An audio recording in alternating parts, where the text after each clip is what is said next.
नमस्कार दोस्तों, स्वागत है फिर से आपका हमारे YouTube चैनल पर। दोस्तों आज हम आगे अपना टॉपिक स्टार्ट करते हैं। हमने कहाँ तक देख लिया था? शब्द मूल तक देख लिया था हमने। अब नेक्स्ट 2 नंबर पे कौन सा है? प्राथमिक पूर्व लगन, प्राइमरी परफिक्स।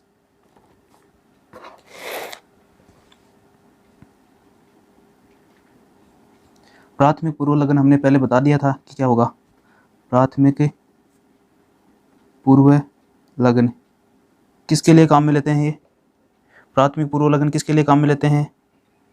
चक्रीय यौगिकों के लिए। प्राइमरी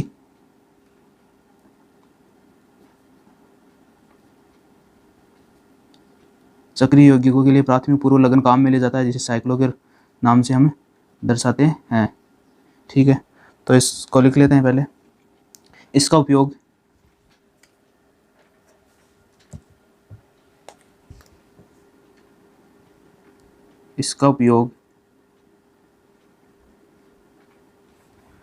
चक्रीय यौगिकों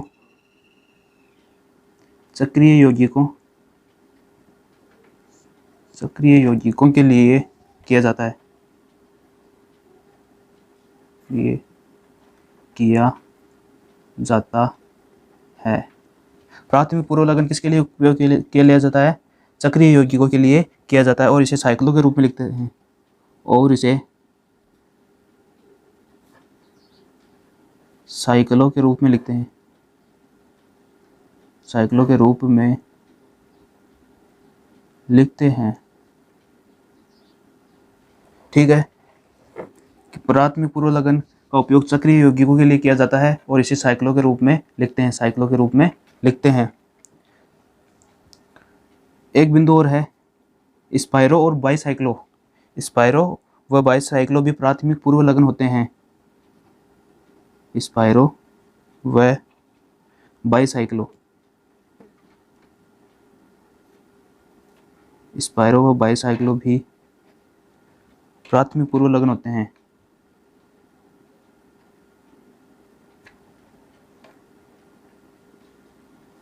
प्राथमिक पूर्व लगन होते हैं। स्पाइरो व बाईसाइक्लो भी क्या होते हैं? प्राथमिक पूर्व लगन। प्राथमिक पूर्व लगन में हमने क्या देखा कि इसका उपयोग चक्रीय यौगिकों के लिए किया जाता है और इसे साइक्लो के रूप में लिखते हैं। इस प्राथमिक पूर्व लगन में दो और कौन कौन से हैं? स्पाइरो और बाईसाइक्लो भी प्राथमिक पूर्व लगन के हिस्से हैं। ठीक है, अब नेक्स्ट हम देखते हैं द्वितीयक पूर्व लगन, सेकेंडरी परफिक्स। 3 नंबर पे कौन सा है? द्वितीयक पूर्व लगन। द्वितीयक पूर्व लगन, सेकेंडरी परफिक्स।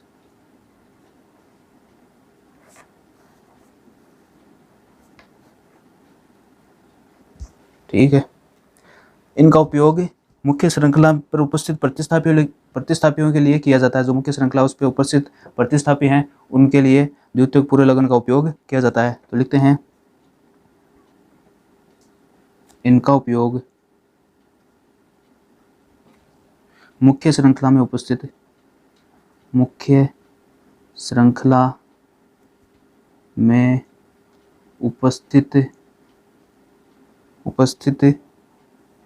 प्रतिस्थापियों के लिए किया जाता है। प्रतिस्थापियों के लिए किया जाता है।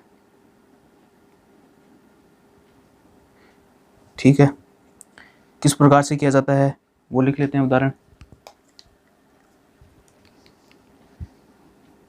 ग्रुप ओ आर इस प्रकार से हो तो इसे लिखा जाता है एल्कोक्सी।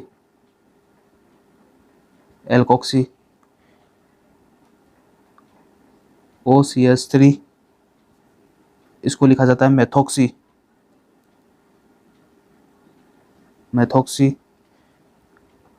O बॉन्ड C2H5 इसे लिखा जाता है एथोक्सी।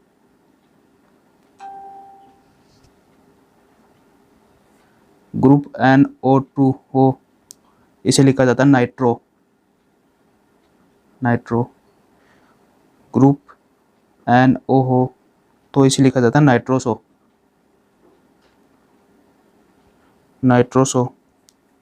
ग्रुप OH हो तो इसको लिखा जाता है हाइड्रोक्सी।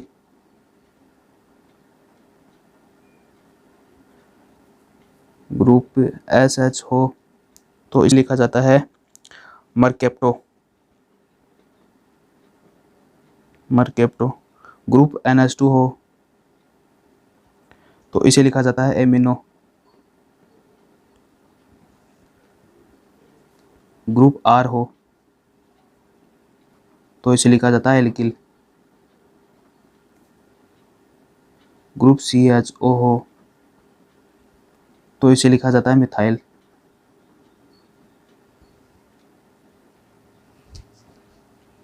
CHO नहीं, CH3 ग्रुप CH3 हो तो इसे लिखा जाता है मिथाइल। ग्रुप CH2 CH3 हो तो इसे लिखा जाता है इथाइल। ग्रुप फ्लोरीन जुड़ा हो तो इसे लिखा जाता है फ्लूरो। ब्रोमीन, जब ब्रोमीन जुड़ा हो तो इसे लिखा जाता है ब्रोमो। क्लोरीन जुड़ा हो तो इसे लिखा जाता है क्लोरो। आयोडीन जुड़ा हो तो इसे लिखा जाता है आयोडो। ठीक है, इस प्रकार से द्वितीय पूर्व लग्न हो गए हैं। द्वितीय पूर्व लग्न में हम किसको लिखते हैं? मुख्य श्रृंखला में उपस्थित प्रतिस्थापियों के लिए काम में लेते हैं। द्वितीय पूर्व लग्न किसके लिए काम में लेते हैं? मुख्य श्रृंखला में उपस्थित प्रतिस्थापियों के लिए काम में लिया जाता है। अब हमने ग्रुप देखे हैं, एक अलग अलग ग्रुप देख लिए हैं। OR ग्रुप को लिखेंगे हम एल्कोक्सी, OCH3 को हम लिखेंगे मेथोक्सी, OC2H5 को इथोक्सी, ग्रुप NO2 को लिखेंगे नाइट्रो, ग्रुप NO को लिखेंगे नाइट्रोसो, OH को लिखेंगे हाइड्रोक्सी, SS को लिखेंगे मरकेप्टो, NH2 को क्या लिखेंगे? एमिनो, ग्रुप R को लिखेंगे एल्किल, CH3 को मिथाइल, CH2 CH3 को क्या लिखेंगे? इथाइल। फ्लोरीन जब जुड़ा हो तो फ्लूरो, ब्रोमीन जब जुड़ा हो तो ब्रोमो, क्लोरीन जब जुड़ा हो तो क्लोरो, आयोडीन जब जुड़ा हो तो आयोडो। इस प्रकार से द्वितीय पूर्व लग्न कंप्लीट हुए। अब चौथा पॉइंट कौन सा था? प्राथमिक अनुलग्न। क्या था? प्राथमिक अनुलग्न। लिखते हैं प्राथमिक अनुलग्न। फॉर्मूले में क्या था? सबसे पहले द्वितीय पूर्व लग्न, फिर प्राथमिक पूर्व लग्न, फिर शब्दमूल, फिर प्राथमिक अनुलग्न और लास्ट में क्या था? द्वितीय अनुलग्न। तो हम प्राथमिक अनुलग्न को देख रहे हैं प्राइमरी सफिक्स।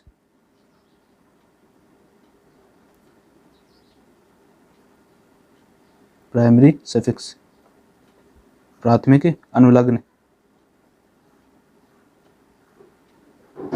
ठीक है, प्राथमिक अनुलग्न किसके लिए काम में लेते हैं? मुख्य श्रृंखला में उपस्थित संतृप्तता और असंतृप्तता की पहचान के लिए प्राथमिक अनुलग्न को काम में लेते हैं। यानी कि डबल बॉन्ड, सिंगल बॉन्ड या डबल बॉन्ड या ट्रिपल बॉन्ड कौन सा बॉन्ड है उसके बारे में हम प्राथमिक अनुलग्न से हम ये पता लगा सकते हैं। तो लिखते हैं यह हमें मुख्य श्रृंखला में उपस्थित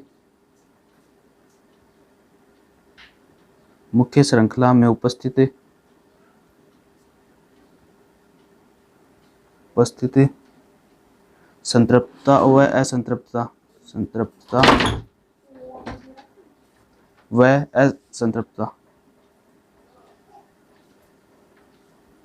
असंतृप्तता की जानकारी देता है।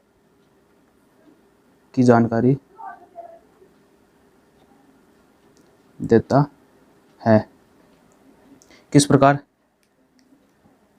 जब सिंगल बॉन्ड हो तो इसे लिखते हैं एन,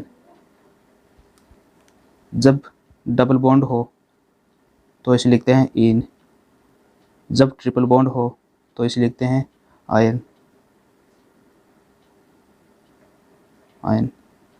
जब दो डबल बॉन्ड हो तो इसे लिखते हैं डाईइन। जब दो ट्रिपल बॉन्ड हो तो इसे लिखा जाता है डाई आइन।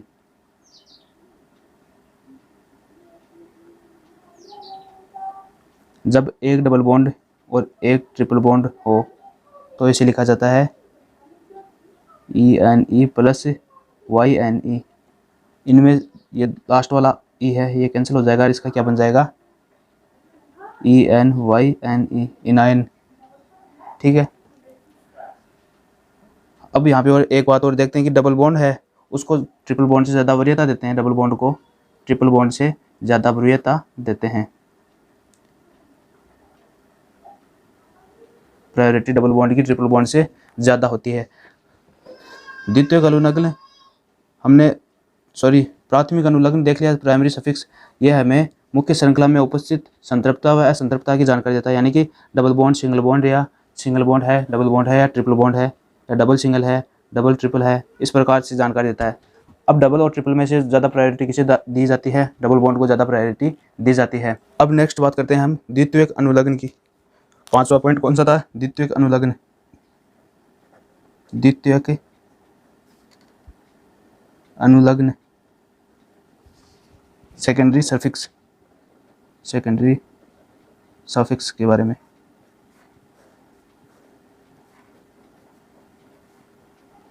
सेकेंडरी सफिक्स कौन सा होता है? ये मुख्य क्रियात्मक समूह की जानकारी देता है। इसका उपयोग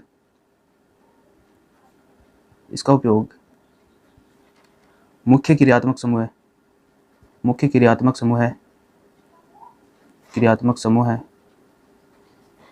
के लिए किया जाता है।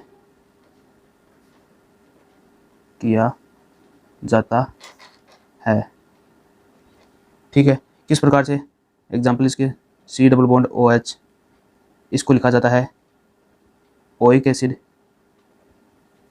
OH को लिखा जाता है ओल, SS को लिखा जाता है थायोल, NH2 को लिखा जाता है एमीन।